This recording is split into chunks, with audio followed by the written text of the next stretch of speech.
Hi ಎಲ್ರಿಗೂ ನಮಸ್ಕಾರ. ಎಲ್ಲರೂ ಹೇಗಿದ್ದೀರಾ? ಐ ಹೋಪ್ ಎಲ್ಲರೂ ಚೆನ್ನಾಗಿದ್ದೀರಾ ಅಂತ ಭಾವಿಸ್ತೀನಿ. ಇವತ್ತು ನಾನು ಉಪ್ಪು ಸಾಂಬಾರು ಮುದ್ದೆ ಮಾಡೋಣ ಅಂತ ತಯಾರು ಮಾಡ್ತಾ ಇದ್ದೀನಿ.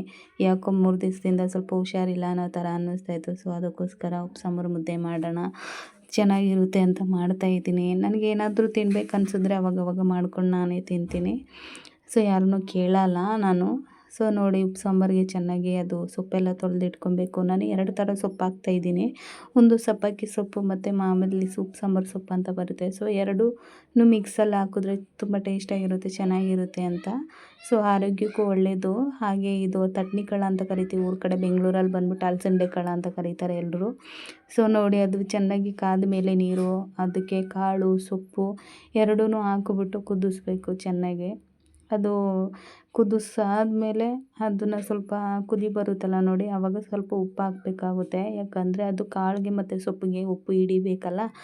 ಅದಕ್ಕೆ ಟೇಸ್ಟ್ ಇರುತ್ತೆ ಅಂತ ಆವಾಗಲೇ ಹಾಕಬೇಕು. ಸ್ವಲ್ಪ ಹಂಗೆ ಮಿಕ್ಸ್ ಮಾಡಿಬಿಟ್ಟು ನೋಡಿ, ಅದ್ರ ಜೊತೆಗೆ ನಾನು ಟೊಮೊಟೊ ಮತ್ತು ಟೊಮೊಟೊ ಬೇಯಿಸ್ಕೊತಾ ಇದ್ದೀನಿ ಖಾರಕ್ಕೆ ಅಂತ.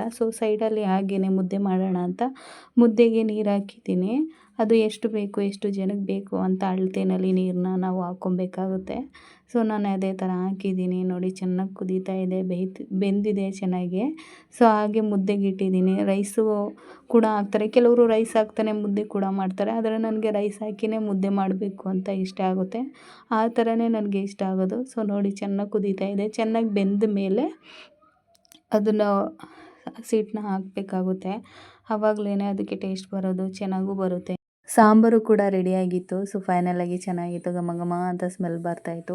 ಹಾಗೆ ನೋಡಿ ಈ ಥರ ಗುಳ್ಳೆ ಗುಳ್ಳೆ ಬಂದಮೇಲೆ ನಾವು ಈಗ ಹಸಿಟ್ಟನ್ನ ಹಾಕಬೇಕಾಗುತ್ತೆ. ಅಂದರೆ ರಾಗಿ ಪೌಡರ್ ಇರುತ್ತಲ್ಲ, ಅದು ಹಾಕಬೇಕಾಗುತ್ತೆ. ಇದು ಬೇಯಬೇಕು ಸ್ವಲ್ಪ ಹೊತ್ತು, ಹಾಗೇ ಎತ್ಬಿಡೋದಲ್ಲ, ಸ್ವಲ್ಪ ಹೊತ್ತು ಬೇಯಬೇಕು ಚೆನ್ನಾಗಿ. ನಮ್ಮ ಹಿಟ್ಟು ತಿರುಗೋದು ಅಂತಂದರೆ ಮುದ್ದೆ ಮಾಡೋದು ಇಲ್ಲ. ಇದರಿಂದ ಚಪಾತಿ ಮಾಡೋದ್ರಿಂದನೇ ನಾನು ತಿರುಗ್ತಾ ಇದ್ದೀನಿ. ಇದು ಮಧ್ಯದಲ್ಲಿ ಬಿಡಬಾರ್ದು. ಇದು ಫುಲ್ಲು ಅದು ರೌಂಡ್ ಆಗೋವರೆಗೂ, ಅಂದರೆ ಮಿಕ್ಸ್ ಆಗೋವರೆಗೂ ಅದನ್ನು ಚೆನ್ನಾಗಿ ನಾವು ತಿರುಗಬೇಕಾಗುತ್ತೆ. ಇಲ್ಲಾಂತಂದರೆ ಗಂಟು ಗಂಟು ಥರ ಇರುತ್ತೆ, ಇಲ್ಲಾಂದರೆ ಮುದ್ದೆ ತಿನ್ನೋಕ್ಕೆ ಚೆನ್ನಾಗಿರಲ್ಲ. ನಾವು ಎಷ್ಟು ಬೇಕಷ್ಟು, ಇಲ್ಲ ತೆಳ್ಳಾಗಿದೆ ಇಲ್ಲ ಏನು ನೋಡಿಕೊಂಡು, ಬೇಕಂದರೆ ಹಸಿಟ್ಟು ಮತ್ತೆ ಬೇಕು ಅಂತಂದರೆ ಹಾಕ್ಕೊಂಡು ಅದನ್ನು ಚೆನ್ನಾಗಿ ಮಿಕ್ಸ್ ಮಾಡಬೇಕಾಗುತ್ತೆ. ಮಿಕ್ಸ್ ಮಾಡಿ ಅದನ್ನು ಚೆನ್ನಾಗಿ ಸ್ವಲ್ಪ ಹೊತ್ತು ಇನ್ನೂ ಬೇಯಿಸ್ಬೇಕು. ಇಲ್ಲಾಂತಂದರೆ ಚೆನ್ನಾಗಿರಲ್ಲ. ಅದರಿಂದ ಚೆನ್ನಾಗಿ ಇಲ್ಲಾಂದರೆ ಮಧ್ಯದಲ್ಲಿ ಗಂಟು ಗಂಟು ಥರ ಹಸಿಟ್ಟು ಥರ ಇರುತ್ತೆ. ಅದರಿಂದ ಅದನ್ನು ಚೆನ್ನಾಗಿ ಫುಲ್ಲು ಮಿಕ್ಸ್ ಮಾಡಬೇಕಾಗುತ್ತೆ. ಇಲ್ಲಾಂತಂದರೆ ಚೆನ್ನಾಗಿರಲ್ಲ. ಮತ್ತು ಅದು ಬೆಂದಿದೆ ಇಲ್ಲ ಅಂತ ಅಂದ್ಬಿಟ್ಟು ಎಲ್ಲ ಚೆಕ್ ಮಾಡ್ಕೊಬೇಕು. ಚೆಕ್ ಮಾಡಾದಮೇಲೆ ಅದನ್ನು ಹಸಿ ಏನು ಮುದ್ದೆ ಇದೆ ಅದನ್ನು ಗ್ಯಾಸ್ ಆಫ್ ಮಾಡಿಬಿಟ್ಟು ನಾವು ಮುದ್ದೆನ ಕಟ್ಕೊಬೋದು. ಕೆಲವ್ರಿಗೆ ಹೇಗೆ ಅಂತಂದರೆ ತುಂಬ ಗಟ್ಟಿ ಇರಬೇಕು ಮುದ್ದೆ. ನನಗಂತೂ ಗಟ್ಟಿ ಇದ್ದರೆ ಇಷ್ಟ ಆಗೋಲ್ಲ. ತೆಳುವಾಗಿ ಇರಬೇಕು. ಅದರಿಂದ ನಾನು ಯಾವಾಗಲೂ ತೆಳುವಾಗಿ ಮಾಡ್ಕೊತೀನಿ ಮುದ್ದೆನ. ಗಟ್ಟಿ ಇದ್ದರೆ ನನಗೆ ಇಷ್ಟ ಆಗೋಲ್ಲ. ತುಂಬ ಸಾಫ್ಟಾಗಿರುತ್ತೆ, ಚೆನ್ನಾಗಿರುತ್ತೆ. ನೀವು ಹಾಗೆ ಮಾಡ್ಕೊತೀನಿ, ಚೆನ್ನಾಗಿರುತ್ತೆ. ನನಗಂತೂ ತುಂಬ ಇಷ್ಟ. ಮತ್ತು ವಯಸ್ಸಾದ ಮುದುಕೀರು, ಅಜ್ಜಂದಿರು ಇದ್ದರೆ ಅವ್ರಿಗೂ ಈ ಥರ ಮಾಡಿಕೊಟ್ರೆ ತಿಂತಾರೆ. ಗಟ್ಟಿ ಇದ್ದರೆ ತಿನ್ನೋಕ್ಕಾಗಲ್ಲ.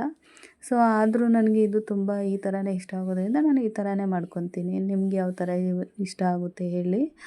ಹಾಗೆ ಸೈಡಲ್ಲಿ ಮೆಣಸಿನ್ಕಾಯಿ ಎಲ್ಲನೂ ಸ್ವಲ್ಪ ಎಣ್ಣೆ ಹಾಕ್ಬಿಟ್ಟು ತವ ಮೇಲೆ ಹುರ್ಕೊತಾ ಇದ್ದೆ. ಈ ಥರ ಹುರ್ಕೊಬೇಕಾಗುತ್ತೆ ನೋಡಿ. ಇದರಲ್ಲಿ ಮಿಕ್ಸಿ ಜಾರ್ ಒಳಗಡೆ ಉಪ್ಪು, ಮೆಣಸಿನ್ಕಾಯಿ, ಟೊಮೊಟೊ, ಬೆಳ್ಳುಳ್ಳಿ, ಜೀರಿಗೆ, ಮೆಣಸು ಮತ್ತು ಬೇಯಿಸಿಟ್ಕೊಂಡಿದ್ದಂಥ ಸೊಪ್ಪು, ಕಾಳು ಅದನ್ನು ಕೂಡ ಸ್ವಲ್ಪ ಹಾಕ್ಕೊಂಡು ರುಬ್ಕೊಂಡ್ರೆ ತುಂಬ ಚೆನ್ನಾಗಿರುತ್ತೆ ಟೇಸ್ಟು. ನೀವು ಒಂದ್ಸಲ ಹಾಗೆ ಟ್ರೈ ಮಾಡಿ, ತುಂಬ ಚೆನ್ನಾಗಿರುತ್ತೆ. ಘಮ ಘಮ ಅಂತ ಸ್ಮೆಲ್ ಬರ್ತಾಯಿದೆ ನೋಡಿ. ತುಂಬ ಚೆನ್ನಾಗಿತ್ತು. ವಿಡಿಯೋಗೆ ಅಂತ ಅಲ್ಲ, ಅದು ರಿಯಲಾಗಿ ಚೆನ್ನಾಗಿತ್ತು. ನಾನು ತಿಂದೆ ನೋಡಿ, ಎಷ್ಟು ನೀಟಾಗಿ ಎಷ್ಟು ಚೆನ್ನಾಗಿ ಕಾಣ್ತಿದೆ ಅಂತ ನೋಡಿ. ಈ ಥರ ರುಬ್ಕೊಂಡು ಒಂದು ಬೌಲ್ಗೆ ಖಾರ ಎಲ್ಲನೂ ಎತ್ತಿಟ್ರೆ ಮತ್ತು ಈ ಥರ ಹಾಕ್ಕೊಂಡು ತಿನ್ನಿ, ತುಂಬ ಚೆನ್ನಾಗಿರುತ್ತೆ ನೋಡಿ. ಫೈನಲಿ ಈ ಥರ ಇದೆ. ಈ ವಿಡಿಯೋ ಎಲ್ರಿಗೂ ಇಷ್ಟ ಆಗಿದೆ ಅಂತ ನಾನು ಅಂದ್ಕೊತೀನಿ. ಇಷ್ಟ ಆಗಿದರೆ ಎಲ್ಲರೂ ಲೈಕ್ ಮಾಡಿ, ಕಮೆಂಟ್ ಮಾಡಿ, ಶೇರ್ ಮಾಡಿ. ಹಾಗೆ ಎಲ್ಲರೂ ಹೀಗೆ ಸಪೋರ್ಟ್ ಮಾಡ್ತಾಯಿರಿ. ಎಲ್ರಿಗೂ ಬಾಯ್.